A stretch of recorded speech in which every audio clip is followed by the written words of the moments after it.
Yes guys, I'm Si. Welcome back to the channel. Welcome to Cardiff City World, where you will find Cardiff City content 7 days a week by fans, for fans. This is the Christmas countdown. This is day number 12 and we are celebrating a true Bluebirds legend, the one, the only, Len Davies, a stalwart of the club. Len played an incredible 12 seasons on the bounce for Cardiff City, with several high-profile performances in some very special years, including 1927. Was well known for his determination, his skill, his leadership on the pitch, earning the admiration of the fans and his teammates alike. But I'd be lying if I said that I was an expert on Len Davies. It's a little bit before my time. But do you know who can tell you the Len Davies story? It is none other than Cardiff City FC club historian.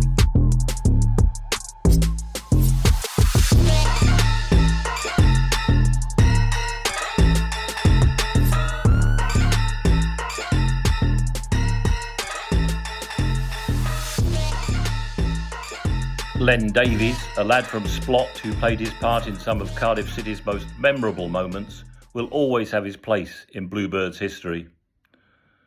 There were plenty of jokers in the City team during the 1920s, but Davies had the reputation of being a quiet chap who would head home after games. Len, Ernie Curtis and Billy Hardy didn't bother too much outside matches, said Cardiff captain Fred Keenor. Len, for instance, liked to drink and had his own mates. Davies, though, did enjoy playing snooker or billiards with Keenor, Curtis and Hardy. We would often be on the table at our recreation room, said Keenor. Two of the biggest jokers in the team were Jim Nelson and Tom Watson, nicknamed the Siamese twins in the Ninian Park dressing room, and were, in the words of Captain Keenor, always together and always up to no good. Keenor explained one of their favourite tricks was to wait until we were all in the showers and then turn on the cold water. When we were away and staying overnight, they regularly managed to sew up one of the lads' pyjamas. Keenor gave an interview to Sports Budget Media during August 1927, while teammate Ernie Curtis revealed City's captain would often be a target for those who loved pranks. People often ask me about Fred, said Curtis. He was one of the hardest tacklers in the game. Some said he was dirty, but he was just hard. I would have loved to see him play against the fancy Dans who came later, with their elbowing, shirt-pulling and poking out tongues. Fred would have tackled them once, and they wouldn't have come back for more. Our captain was fit, considering he was virtually a chain smoker. He would lap Ninian Park in a pair of old, heavy army boots, while the rest of us were doing ball practice. Fred could run all right. He couldn't run with the ball, but he could run all day. And talk, he would mouth and curse at us, urging us on. A great leader. He had this big car, and some of the lads would block his way out with their vehicles just to get him going. The air would be blue.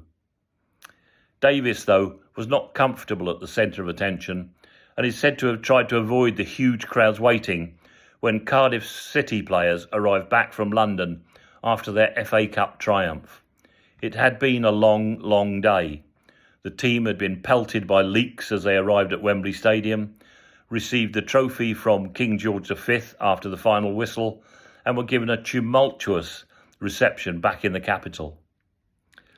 Davies attempted to avoid the wild celebration, was but spotted and carried shoulder high by supporters. Keenor underlined how much the FA Cup victory meant to the Cardiff contingent, saying, "As a Cardiff boy, I was overwhelmed by our homecoming. Len, Ernie and I felt so proud to be natives of this great city. The scenes outside City Hall were remarkable." Len Davies is one of 8 players to have scored 100 or more goals for Cardiff City, leading the way with 179 in all competitions. That tally includes 8 hat-tricks.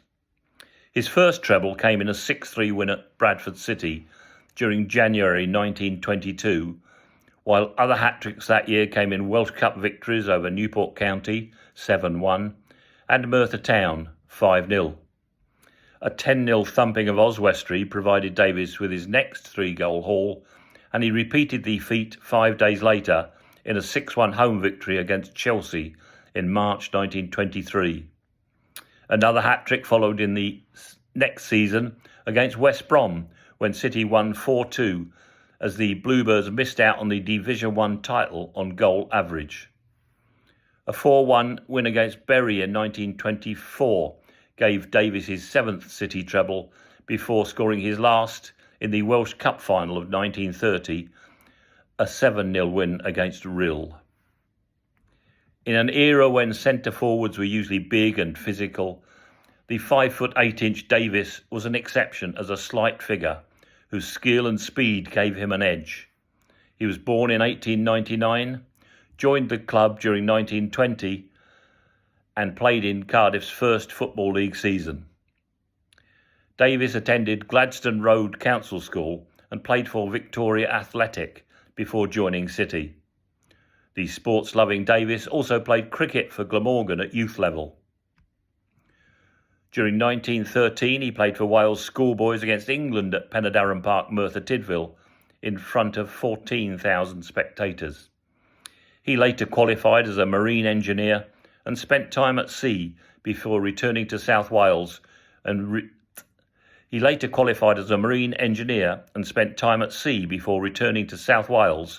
signing for City.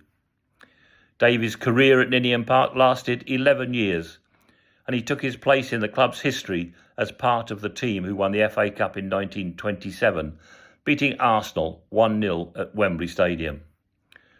Scotsman Hughie Ferguson scored the winner, but Davies was alert and chased the ball in after 74 minutes.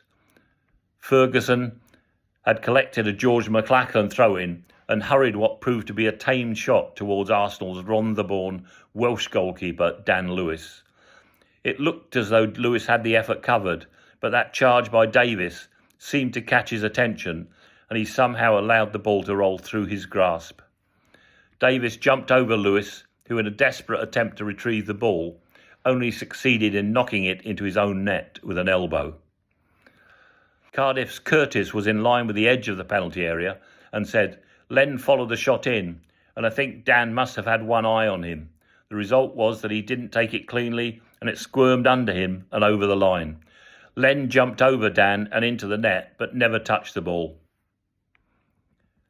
FA Cup success came only 7 years after Cardiff City had entered the Football League, and 6 seasons since they had been promoted to the top division. The South Wales News reported, "To the people of Wales, it was more than a struggle between two teams. It was a struggle between two nations. This may not be exactly logical, but sentiment transcends logic. So this year's cup final will remain in consideration of a Welsh victory." It was a magnificent triumph for Cardiff City after they had finished FA Cup runners-up 2 years earlier, losing 1-0 against Sheffield United in the final.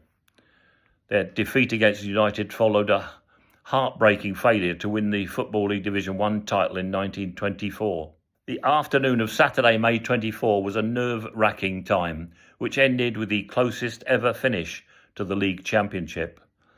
Cardiff City began the day as undisputed First Division leaders, 1 point ahead of Herbert Merritt's Huddersfield Town. The Bluebirds travelled to Birmingham City for their final fixture and drew 0-0, while Huddersfield won 3-0 against Nottingham Forest at their Leeds Road home.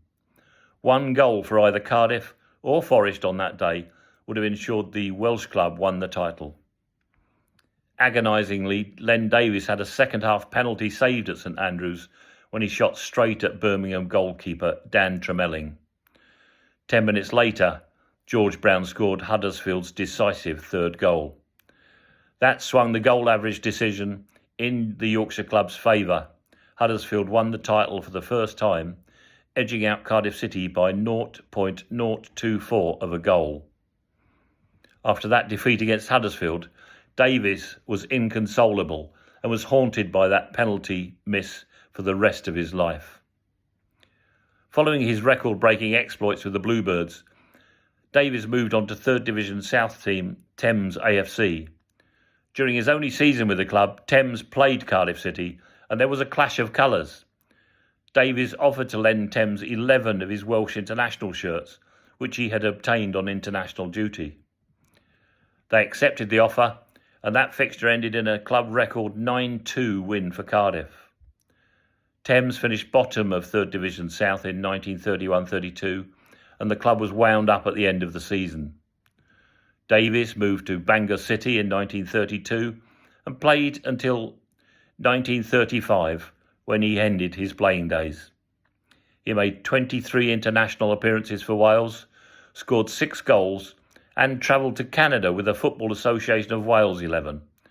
He was a prolific scorer during that tour, scoring 7 times in a single game during a match against Lower Mainland. He helped Wales win the home championship titles in 1924 and 1928 and made his final international appearance against England in 1929. It is recorded that during the 1930s, Davies always sent FAW Secretary Ted Robbins a good luck telegram before each Wales match and added that his boots were still oiled if he was ever needed. Davies listed rabbit shooting among his interests after football, and he became a coach at Mostyn House School on the Wirral. He later worked in wartime aircraft production at Speke in Liverpool. Davies had met his future wife, Gwendolyn Stroud. through his playing career, as she was a fervent supporter of Cardiff City. They married on January the 1st, 1923.